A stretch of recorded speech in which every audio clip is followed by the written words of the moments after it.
let's talk about when you need an exit that's not planned, that might be quicker than you've ever thought of. And you start considering the options of, do I need to actually close my practice down? Or are there alternatives and options to me that I'm just not aware of? So very often people will come to me and they might say that it might be a spouse or a CA, and they're like, the doc got sick or they're injured. For some reason, they really can't continue to practice. That's a category this will fall under. Another category that this will fall under is just you're done. You don't want to take the time to sell your practice, which we've discussed many times, can take 12 to 24 months. Maybe your lease is expiring and you really don't want to renew your lease. The other thing that sometimes happens a lot lately is people need to relocate. Maybe your significant other got a job and got transferred, and you're going to be relocating your family, and you really don't have the time that it takes to put in to actually find a buyer, bring a buyer to the practice, and go through that process of the acquisition. So here's something that I help people do when we get to that point for someone in this situation. We do what I refer to as a fold in. Some people say acquiring and some a neighborhood practice or something. I use the word fold in, and I'm going to explain why that terminology is really important in a minute. So, what I always instruct people is think of what chiropractors in your neighborhood, okay, or the surrounding area, you have enough of a relationship with that you actually trust them. Now, I know we should trust everyone, but that's not the real world. Because this is for most people going to be a handshake agreement. There are exceptions to that I'll mention in a few minutes. And what I explain people to do is to go to that doctor and say, listen, I'm thinking about retiring. I'm thinking about closing my office. My husband just got transferred and we're moving to Florida, and I need to find something that will work for my practice and my patients.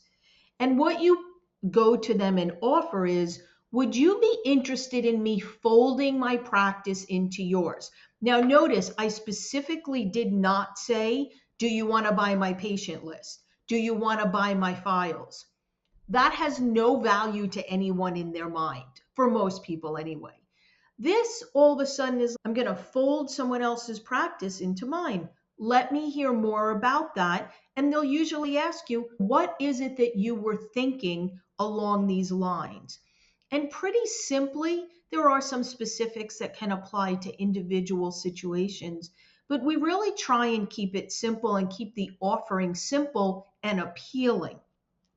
So what we tell them is, you're going to go to this doctor and you say, do you be interested in folding my practice into yours?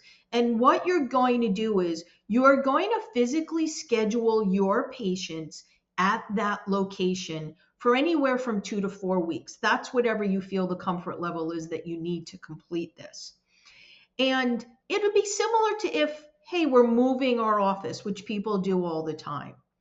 So, what this does is it gets your patients physically into that location. So now they're starting to feel comfortable. They're meeting the staff that the doctor that's going to be you're folding your practice into. And then they get to meet the doctor. And you hand them over just as if it was a transition of a sale. First, you adjust them and then they watch, and you go through the file with them and you explain how Mary Jones maybe prefers to be adjusted or what her particular situation is. Usually 1 or 2 times, and then you should be able to just turn the patient over to the doctor that you're folding the practice into as basically the new care provider. And then it's up to them to establish that rapport and that trust with the patients, as well as their staff and their team, to also really go a little bit further, really take that extra step to make that person feel comfortable so that they stay in that office. Sometimes your staff might translate into this other location, That's obviously a conversation for the staff member to have with the doctor that we're folding the practice into. But they may not need additional staff. They may. It really depends. How busy are they? How much volume are you going to be contributing? Do they need to up their staff level? And if one of your staff members actually is interested in continuing their employment and they're going to go with this new doctor, that's a win-win for everyone. The way this benefits you as the exiting doctor is that this agreement is typically for 12 to 24 months. Whatever of your patients come in, they split those proceeds with you 50-50 of that income. So again, this is why I said it has to be someone you trust, because it is a handshake agreement. Now, if you have a staff member that's there, obviously there's someone to report to you a little bit. But most people are honest, and most people are grateful that they get an opportunity to grow their practice without any really outlaying on their part. The other thing that's really important is that you get to transfer conservatorship of your files.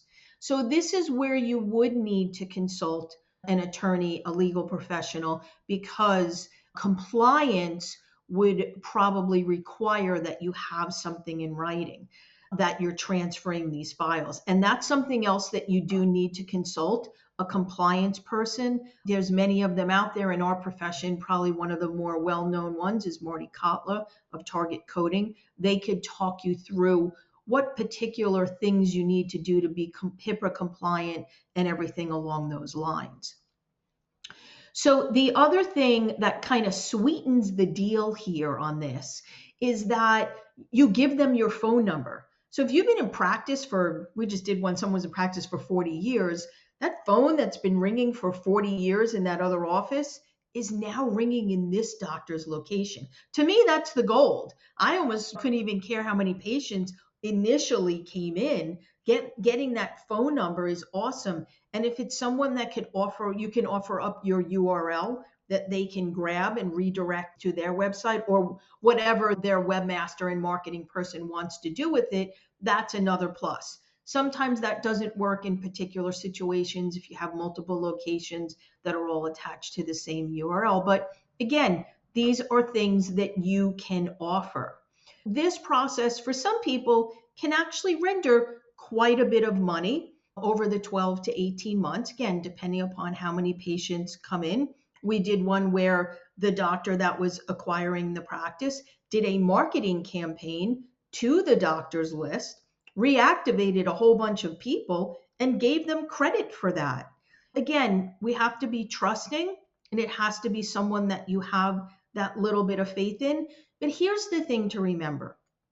If you are at the point where you're injured, you're sick, you can't practice, you really need to be on the other side of this, or you need to move quickly, or you're just done. You're done with practice.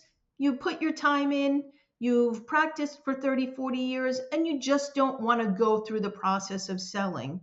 This is something better than nothing. Because if you just lock the door, not only if you still have a lease, you're going to be tied to your lease if the owner of that facility doesn't let you out.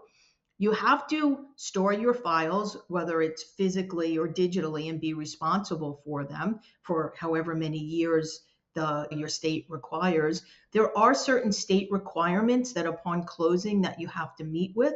Again, though that along with an attorney, a coding, a compliance specialist, you want to consult your state association as to what their requirements are when you're doing a process like this. But again, it gets you on the other side of it. Hopefully you get some revenue out of it. If you have AR, take that with you. That's not part of this process. You get to transfer conservatorship of your files, and you are getting your patients somewhere that you feel comfortable. And that's always a very significant thing for most docs in this situation, is they feel like, I want somewhere for my patients to land. And this gives you the opportunity to do that in a very loving and compassionate way, that you care enough about them that you're going to take the time to bring them to another facility of someone that you trust and let them land there for the remainder of their care and their family's care. So that is very much in a nutshell what this model is. If anyone needs help with this, I always offer a conversation. There's no charge for that, it's complimentary, where I could give you these steps again and maybe some things that are particular to your specific situation. There are times when there's almost a purchase agreement. We've done them where we do evaluation, we set a price of what both parties are comfortable with and the payment schedule. That's more rare than what I described previously, because previously, what's so appealing to someone, again, is the opportunity to grow their practice with no financial input. If it's successful, great. They make money, you make money. If there's not a lot that goes on, they haven't really invested a lot. So to me, it's a no brainer. You just, again, have to find that person that you are comfortable with.